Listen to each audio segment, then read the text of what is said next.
The Hardest Lessons for Startups to Learn, April 2006. This essay is derived from a talk at the 2006 Startup School. The startups we've funded so far are pretty quick, but they seem quicker to learn some lessons than others. I think it's because some things about startups are kind of counterintuitive. We've now invested in enough companies that I've learned a trick for determining which points are the counterintuitive ones. They're the ones I have to keep repeating. So I'm going to number these points, and maybe with future startups, I'll be able to pull off a form of Huffman coding. I'll make them all read this, and then instead of nagging them in detail, I'll just be able to say, number 4, 1, release early. The thing I probably repeat most is this recipe for a startup. Get a version 1 out fast, then improve it based on users' reactions. By release early, I don't mean you should release something full of bugs, but that you should release something minimal. Users hate bugs, but they don't seem to mind a minimal version 1 if there's more coming soon. There are several reasons it pays to get version 1 done fast. One is that this is simply the right way to write software, whether for a startup or not. I've been repeating that since 1993, and I haven't seen much since to contradict it. I've seen a lot of startups die because they were too slow to release stuff, and none because they were too quick. One of the things that will surprise you if you build something popular is that you won't know your users. Reddit now has almost 500,000 unique visitors a month. Who are all those people? They have no idea. No web startup does. And since you don't know your users, it's dangerous to guess what they'll like. Better to release something and let them tell you. Wufoo took this to heart and released their form builder before the underlying database. You can't even drive the thing yet, but 83,000 people came to sit in the driver's seat and hold the steering wheel. And Wufoo got valuable feedback from it. Linux users complained they used too much Flash, so they rewrote their software not to. If they'd waited to release everything at once, they wouldn't have discovered this problem till it was more deeply wired in. Even if you had no users, it would still be important to release quickly, because for a startup, the initial release acts as a shakedown cruise. If anything major is broken, if the idea is no good, for example, or the founders hate one another, the stress of getting that first version out will expose it. And if you have such problems, you want to find them early. Perhaps the most important reason to release early, though, is that it makes you work harder. When you're working on something that isn't released, problems are intriguing. In something that's out there, problems are alarming. There is a lot more urgency once you release. And I think that's precisely why people put it off. They know they'll have to work a lot harder once they do. 2. Keep pumping out features. Of course, release early has a second component, without which it would be bad advice. If you're going to start with something that doesn't do much, you better improve it fast. What I find myself repeating is, pump out features. And this rule isn't just for the initial stages. This is something all startups should do for as long as they want to be considered startups. I don't mean, of course, that you should make your application ever more complex. By feature, I mean 1 unit of hacking, 1 quantum of making users' lives better. As with exercise, improvements beget improvements. If you run every day, you'll probably feel like running tomorrow. But if you skip running for a couple weeks, it will be an effort to drag yourself out. So it is with hacking. The more ideas you implement, the more ideas you'll have. You should make your system better, at least in some small way, every day or two. This is not just a good way to get development done, it is also a form of marketing. Users love a site that's constantly improving. In fact, users expect a site to improve. Imagine if you visited a site that seemed very good and then returned 2 months later and not one thing had changed. Wouldn't it start to seem lame? They'll like you even better when you improve in response to their comments, because customers are used to companies ignoring them. If you're the rare exception, a company that actually listens, you'll generate fanatical loyalty. You won't need to advertise because your users will do it for you. This seems obvious too, so why do I have to keep repeating it? I think the problem here is that people get used to how things are. Once a product gets past the stage where it has glaring flaws, you start to get used to it, and gradually whatever features it happens to have become its identity. For example, I doubt many people at Yahoo, or Google for that matter, realized how much better webmail could be till Paul Buchheit showed them. I think the solution is to assume that anything you've made is far short of what it could be. Force yourself as a sort of intellectual exercise to keep thinking of improvements. Okay, sure, what you have is perfect. But if you had to change something, what would it be? If your product seems finished, there are two possible explanations. A, it is finished, or B, you lack imagination. Experience suggests B is 1,000 times more likely. 3, make users happy. Improving constantly is an instance of a more general rule. Make users happy. One thing all startups have in common is that they can't force anyone to do anything. They can't force anyone to use their software, and they can't force anyone to do deals with them. A startup has to sing for its supper. That's why the successful ones make great things. They have to, or die. When you're running a startup, you feel like a little bit of debris blown about by powerful winds. The most powerful wind is users. They can either catch you and loft you up into the sky, as they did with Google, or leave you flat on the pavement, as they do with most startups. Users are a fickle wind, but more powerful than any other. If they take you up, no competitor can keep you down. As a little piece of debris, the rational thing for you to do is not to lie flat, but to curl yourself into a shape the wind will catch. I like the wind metaphor because it reminds you how impersonal the stream of traffic is. The vast majority of people who visit your site will be casual visitors. It's them you have to design your site for. The people who really care will find what they want by themselves. The median visitor will arrive with their finger poised on the back button. Think about your own experience. Most links you follow lead to something lame. Anyone who has used the web for more than a couple weeks has been trained to click on back after following a link. So your site has to say, wait, don't click on back. This site isn't lame. Look at this, for example. There are two things you have to do to make people pause. The most important is to explain, as concisely as possible, what the hell your site is about. How often have you visited a site that seemed to assume you already knew what they did?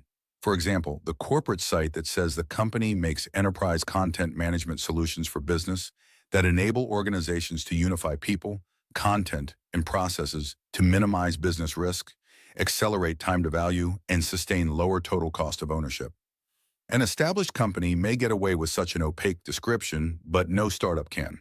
A startup should be able to explain in 1 or 2 sentences exactly what it does, and not just to users. You need this for everyone: investors, acquirers, partners, reporters, potential employees, and even current employees. You probably shouldn't even start a company to do something that can't be described compellingly in 1 or 2 sentences. The other thing I repeat is to give people everything you've got right away.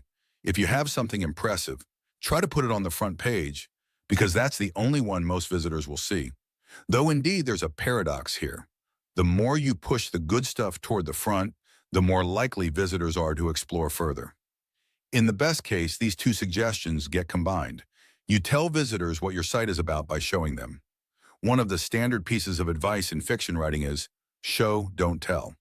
Don't say that a character is angry. Have him grind his teeth or break his pencil in half. Nothing will explain what your site does so well as using it. The industry term here is conversion. The job of your site is to convert casual visitors into users, whatever your definition of a user is.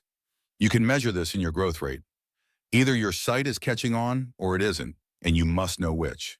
If you have decent growth, you'll win in the end, no matter how obscure you are now. And if you don't, you need to fix something. 4, fear the right things. Another thing I find myself saying a lot is don't worry. Actually, it's more often, don't worry about this, worry about that instead.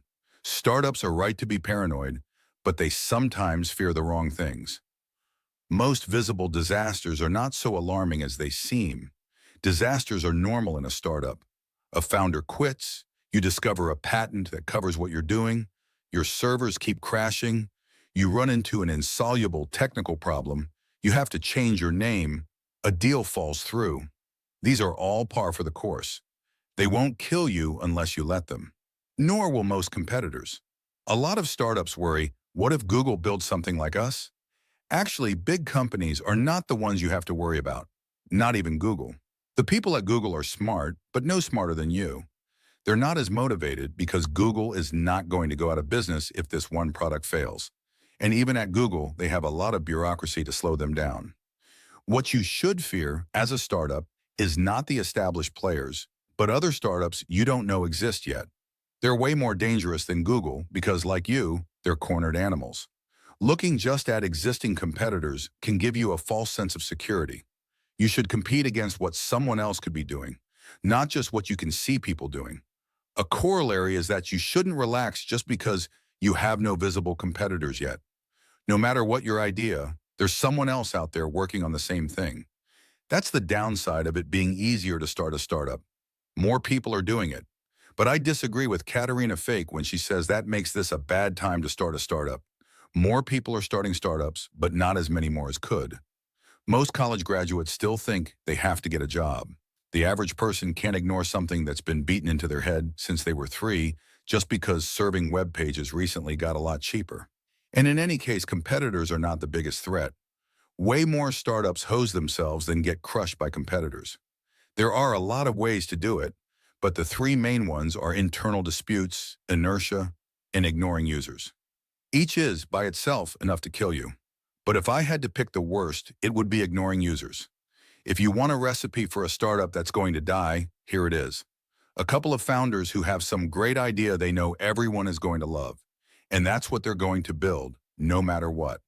Almost everyone's initial plan is broken. If companies stuck to their initial plans, Microsoft would be selling programming languages, and Apple would be selling printed circuit boards. In both cases, their customers told them what their business should be, and they were smart enough to listen. As Richard Feynman said, the imagination of nature is greater than the imagination of man. You'll find more interesting things by looking at the world than you could ever produce just by thinking. This principle is very powerful. It's why the best abstract painting still falls short of Leonardo, for example. And it applies to startups too. No idea for a product could ever be so clever as the ones you can discover by smashing a beam of prototypes into a beam of users. 5. Commitment is a self-fulfilling prophecy. I now have enough experience with startups to be able to say what the most important quality is in a startup founder, and it's not what you might think. The most important quality in a startup founder is determination. Not intelligence, determination. This is a little depressing. I'd like to believe ViaWeb succeeded because we were smart, not merely determined. A lot of people in the startup world want to believe that. Not just founders, but investors too. They like the idea of inhabiting a world ruled by intelligence. And you can tell they really believe this because it affects their investment decisions. Time after time, VCs invest in startups founded by eminent professors. This may work in biotech, where a lot of startups simply commercialize existing research. But in software, you want to invest in students, not professors. Microsoft, Yahoo, and Google were all founded by people who dropped out of school to do it. What students lack in experience, they more than make up in dedication. Of course, if you want to get rich, it's not enough merely to be determined. You have to be smart too, right? I'd like to think so, but I've had an experience that convinced me otherwise. I spent several years living in New York. You can lose quite a lot in the brains department, and it won't kill you. But lose even a little bit in the commitment department, and that will kill you very rapidly. Running a startup is like walking on your hands. It's possible, but it requires extraordinary effort. If an ordinary employee were asked to do the things a startup founder has to, he'd be very indignant. Imagine if you were hired at some big company, and in addition to writing software 10 times faster than you'd ever had to before, they expected you to answer support calls, administer the servers, design the website, cold call customers, find the company office space and go out and get everyone lunch. And to do all this not in the calm, womb-like atmosphere of a big company, but against a backdrop of constant disasters. That's the part that really demands determination. In a startup, there's always some disaster happening. So if you're the least bit inclined to find an excuse to quit, there's always one right there. But if you lack commitment, chances are it will have been hurting you long before you actually quit. Everyone who deals with startups knows how important commitment is. So if they sense you're ambivalent, they won't give you much attention. If you lack commitment, you'll just find that for some mysterious reason, good things happen to your competitors, but not to you. If you lack commitment, it will seem to you that you're unlucky. Whereas if you're determined to stick around, people will pay attention to you because odds are they'll have to deal with you later. You're a local, not just a tourist, so everyone has to come to terms with you. At Y Combinator, we sometimes mistakenly fund teams who have the attitude that they're going to give this startup thing a shot for 3 months. And if something great happens, they'll stick with it. Something great, meaning either that someone wants to buy them or invest millions of dollars in them. But if this is your attitude, something great is very unlikely to happen to you because both acquirers and investors judge you by your level of commitment. If an acquirer thinks you're going to stick around no matter what, they'll be more likely to buy you because if they don't and you stick around, you'll probably grow, your price will go up, and they'll be left wishing they'd bought you earlier. Ditto for investors. What really motivates investors, even big VCs, is not the hope of good returns, but the fear of missing out. So if you make it clear you're going to succeed no matter what, and the only reason you need them is to make it happen a little faster, you're much more likely to get money. You can't fake this. The only way to convince everyone that you're ready to fight to the death is actually to be ready to. You have to be the right kind of determined, though. I carefully chose the word determined rather than stubborn because stubbornness is a disastrous quality in a startup. You have to be determined but flexible, like a running back. A successful running back doesn't just put his head down and try to run through people. He improvises. If someone appears in front of him, he runs around them. If someone tries to grab him, he spins out of their grip. He'll even run in the wrong direction briefly, if that will help. The one thing he'll never do is stand still. 6. There is always room. I was talking recently to a startup founder about whether it might be good to add a social component to their software. He said he didn't think so because the whole social thing was tapped out. Really? So in 100 years, the only social networking sites will be the Facebook, MySpace, Flickr, and Dell.eco.us? Not likely. There is always room for new stuff. At every point in history, even the darkest bits of the Dark Ages, people were discovering things that made everyone say, why didn't anyone think of that before? We know this continued to be true up till 2004, when the Facebook was founded, though strictly speaking, someone else did think of that. The reason we don't see the opportunities all around us is that we adjust to however things are, and assume that's how things have to be. For example, it would seem crazy to most people to try to make a better search engine than Google. Surely that field at least is tapped out. Really? In 100 years, or even 20, are people still going to search for information using something like the current Google? Even Google probably doesn't think that. In particular, I don't think there's any limit to the number of startups. Sometimes you hear people saying, all these guys starting startups now are going to be disappointed. How many little startups are Google and Yahoo going to buy after all? That sounds cleverly skeptical, but I can prove it's mistaken. No one proposes that there's some limit to the number of people who can be employed in an economy consisting of big, slow-moving companies with a couple thousand people each. Why should there be any limit to the number who could be employed by small, fast-moving companies with 10 each? It seems to me the only limit would be the number of people who want to work that hard. The limit on the number of startups is not the number that can get acquired by Google and Yahoo, though it seems even that should be unlimited if the startups were actually worth buying, but the amount of wealth that can be created. And I don't think there's any limit on that except cosmological ones. So for all practical purposes, there is no limit to the number of startups. Startups make wealth, which means they make things people want. And if there's a limit on the number of things people want, we are nowhere near it. I still don't even have a flying car. 7. Don't get your hopes up. This is another one I've been repeating since long before Y Combinator. It was practically the corporate motto at ViaWeb. Startup founders are naturally optimistic. They wouldn't do it otherwise. But you should treat your optimism the way you treat the core of a nuclear reactor, as a source of power that's also very dangerous. You have to build a shield around it, or it will fry you. The shielding of a reactor is not uniform. The reactor would be useless if it were. It's pierced in a few places to let pipes in. An optimism shield has to be pierced too. I think the place to draw the line is between what you expect of yourself and what you expect of other people. It's okay to be optimistic about what you can do, but assume the worst about machines and other people. This is particularly necessary in a startup because you tend to be pushing the limits of whatever you're doing. So things don't happen in the smooth, predictable way they do in the rest of the world. Things change suddenly, and usually for the worse. Shielding your optimism is nowhere more important than with deals. If your startup is doing a deal, just assume it's not going to happen. The VCs who say they're going to invest in you aren't. The company that says they're going to buy you isn't. The big customer who wants to use your system in their whole company won't. Then if things work out, you can be pleasantly surprised. The reason I warn startups not to get their hopes up is not to save them from being disappointed when things fall through. It's for a more practical reason, to prevent them from leaning their company against something that's going to fall over, taking them with it. For example, if someone says they want to invest in you, there's a natural tendency to stop looking for other investors. That's why people proposing deals seem so positive. They want you to stop looking. And you want to stop too, because doing deals is a pain. Raising money in particular is a huge time sink. So you have to consciously force yourself to keep looking.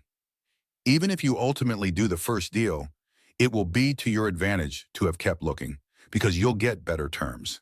Deals are dynamic. Unless you're negotiating with someone unusually honest, there's not a single point where you shake hands and the deal's done. There are usually a lot of subsidiary questions to be cleared up after the handshake, and if the other side senses weakness, if they sense you need this deal, they will be very tempted to screw you in the details. VCs and corp dev guys are professional negotiators. They're trained to take advantage of weakness. So while they're often nice guys, they just can't help it. And as pros, they do this more than you. So don't even try to bluff them. The only way a startup can have any leverage in a deal is genuinely not to need it. And if you don't believe in a deal, you'll be less likely to depend on it. So I want to plant a hypnotic suggestion in your heads. When you hear someone say the words, "We want to invest in you," or "We want to acquire you," I want the following phrase to appear automatically in your head. Don't get your hopes up. Just continue running your company as if this deal didn't exist. Nothing is more likely to make it close. The way to succeed in a startup is to focus on the goal of getting lots of users and keep walking swiftly toward it while investors and acquirers scurry alongside, trying to wave money in your face. Speed, not money. The way I've described it, starting a startup sounds pretty stressful. It is. When I talk to the founders of the companies we funded, they all say the same thing. I knew it would be hard, but I didn't realize it would be this hard. So why do it? It would be worth enduring a lot of pain and stress to do something grand or heroic. But just to make money? Is making money really that important? No, not really. It seems ridiculous to me when people take business too seriously. I regard making money as a boring errand to be got out of the way as soon as possible. There is nothing grand or heroic about starting a startup per se. So why do I spend so much time thinking about startups? I'll tell you why. Economically, a startup is best seen not as a way to get rich, but as a way to work faster. You have to make a living, and a startup is a way to get that done quickly instead of letting it drag on through your whole life.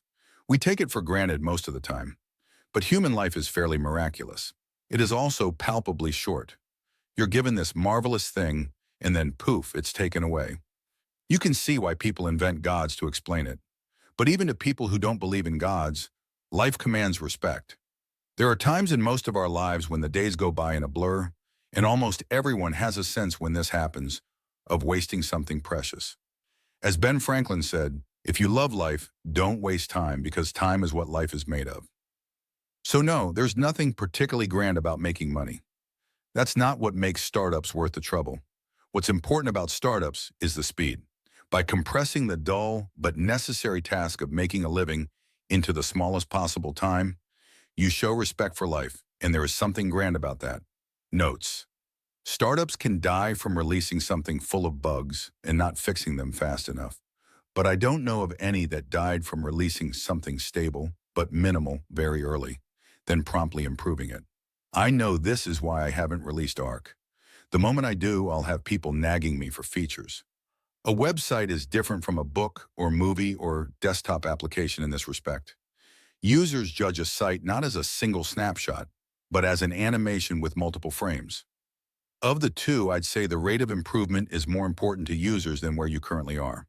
It should not always tell this to users, however. For example, MySpace is basically a replacement mall for Mallrats, but it was wiser for them, initially, to pretend that the site was about bands. Similarly, don't make users register to try your site. Maybe what you have is so valuable that visitors should gladly register to get at it. But they've been trained to expect the opposite. Most of the things they've tried on the web have sucked, and probably especially those that made them register. VCs have rational reasons for behaving this way. They don't make their money, if they make money, off their median investments. In a typical fund, half the companies fail, most of the rest generate mediocre returns, and one or two make the fund by succeeding spectacularly. So if they miss just a few of the most promising opportunities, it could hose the whole fund. The attitude of a running back doesn't translate to soccer. Though it looks great when a forward dribbles past multiple defenders, a player who persists in trying such things will do worse in the long term than one who passes. The reason Y Combinator never negotiates valuations is that we're not professional negotiators and don't want to turn into them. There are two ways to do work you love. A, to make money, then work on what you love, or B, to get a job where you get paid to work on stuff you love. In practice, the first phases of both consist mostly of unedifying schleps, and in B, the second phase is less secure. Thanks to Sam Altman, Trevor Blackwell, Bo Hartshorn, Jessica Livingston, and Robert Morris for reading drafts of this.